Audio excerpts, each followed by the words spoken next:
Are you tired of constantly getting outplayed in Fortnite? Look no further, because this video is your ultimate guide to becoming a strategic mastermind in the game. Packed with insane tips and tricks, you'll be able to outsmart and outplay all of your opponents like never before. Get ready to level up your game and dominate the battlefield with these game-changing strategies. Being a smart fighter plays a huge role in being able to win more games. Now, many people think that fighting is all about having low ping and being super fast with having crazy mechanics, which is not necessarily the case. Sure, having super insanely fast mechanics like Noah Riley or Booga is great for fighting, but you don't need them to be a smart fighter. The first step in becoming a smart fighter is cutting down on the 50-50 engagements. If you don't know what a 50-50 is, it's basically jumping your opponent's box and just aim dueling them, hoping that you hit more shots than them. Now, don't get me wrong, trusting your aim is a huge part of being a great fighter, but it's not always smart to just jump in a box in 50-50, especially if you don't have an advantage on your opponent. You'll always want to try to start a fight by doing some type of damage, whether it being a beam with an AR or a nice shotgun shot. This will immediately give you an advantage over your opponent. Now, when it comes to jumping in a box, you'll only want to do this when you know you have a huge health advantage. Let's say you start out the fight with a 150 pump.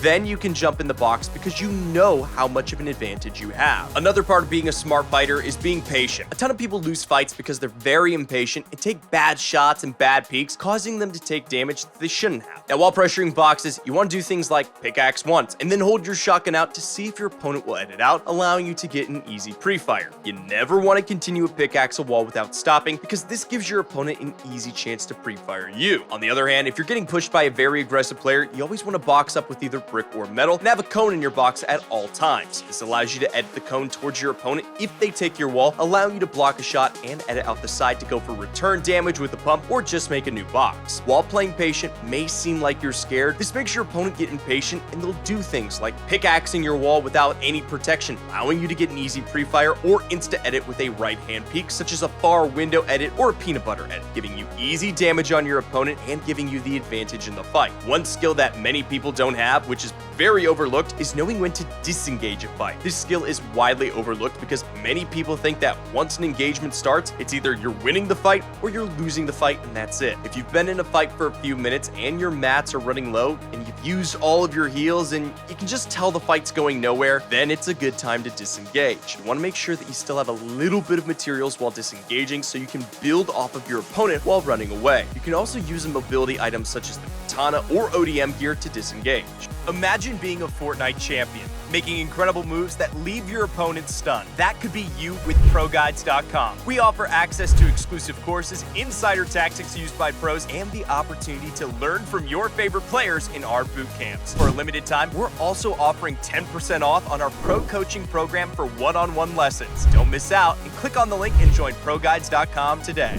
The number one way to become a smarter Fortnite player is by VOD reviewing and taking notes. VOD reviewing means to watch over your previous games. Doing this allows you to see mistakes you made in game, write it down, and fix the mistake the next time the same situation occurs in the game. Along with watching your own games, VOD reviewing pros is another way to become a smarter player. While watching the pros, you should take notes on things you see them doing that can add into your own game, such as off-spawn tricks, mid-game rotates, weapons they're using in certain situations, heals they use, fighting techniques, decision making, and endgame rotates. When you watch a pro play, you can ask yourself things like, what would I have done in that situation? Or what did he do differently that I should add into my game? Once you get put in these same situations while playing, you'll know exactly what to do and you'll be able to make smarter decisions to win the game. A huge part of becoming a smarter player and winning more games is knowing your drop spot like the back of your hand and knowing how to play it off spawn. Being smart off spawn and knowing your drop spot is what determines the rest of your games. Now, no matter where your drop spot is, you're going to need to know the best way to land there and the quickest way to loot it so that you can always have the advantage over anyone else who lands there. Now, just because other people land with you doesn't mean that you have to fight them. A common mistake that people make is starting engagements for no reason, especially when you don't have the advantage in the situation. While you're landing, you'll need to make sure you keep an eye out to see where the people near you are landing so that you're always aware and don't get caught off guard. As soon as you land, you're going to want to loot as fast as possible while farming materials at the same time. The most common way people lose off-spawn fights is by having less materials than your opponent. So, while looting, farm the walls, floors, and any tree around you to make sure you have the material advantage if an engagement were to happen. If there's more than just one person landing with you, you're going to want to make sure that they start fighting first so you can just third-party a fight. A common mistake that people make off-spawn is starting the first fight when there are multiple people that landed with you. Be patient, wait until the fight starts, and if you have good enough loot to fight, then third party it. If you see yourself with loot that you're not comfortable fighting with, then don't fight. Loot as much as you can off spawn and then start to rotate out. Now that you know how to play your drop spot and win off spawn, let's talk about how to play smart early game. Like I mentioned before, you don't need to fight off spawn. Once you rotate out, it's all about trying to get max materials and waiting for the next storm circle to open up to see where you need to rotate. Since you know your drop spot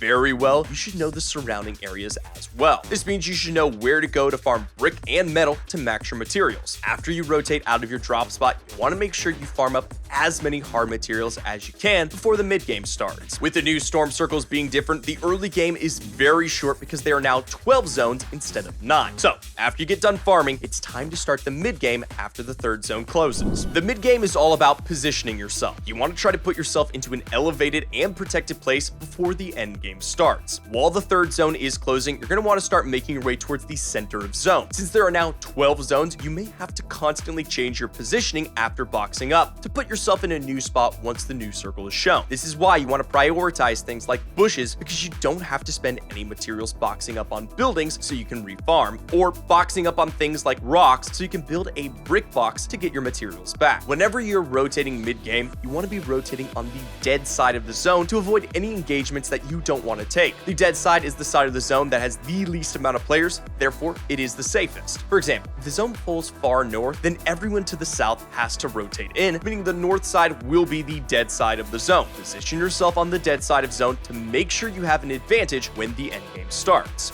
How about a unique opportunity to get a shout out in a ProGuides video? Yes, you heard it right. All you have to do is drop a question in the comment section below and we might just pick it up to answer in our next video. Shoot your best questions our way and you could end up getting featured in an upcoming video. Sounds exciting, doesn't it? So, what are you waiting for? Ask away. Endgame now officially starts at around Zone 8. Zone 8 is the new half and half zone, which means that half of the zone is in the storm and half of it is out. There's no way to make sure that you get Zone 8, so if you're unlucky and you don't have it, then you're going to need to make sure you make a smart rotate. If you have mobility items, such as the katana or ODM gear, you can use them to rotate dead side into Zone 8. Without any mobility items, you're going to have to wait until people around you rotate first, and then you rotate dead side as well. Zones 9 through 12 are all moving zones. The key to moving zones is you're going to always want to stay towards the front of them to make sure you don't fall behind and get stuck at the back. Use your mobility items to get to the front, then start looking back for kills. Once the new zone pops, do the same thing and get to the front of the zone and tarp until you're fully in the zone. Once you have around 200 materials, it's time to look for a kill to get more mats. You're going to want to look for someone who's healing or someone who does not have too much health and make a play to secure the elimination and get enough materials to win the game.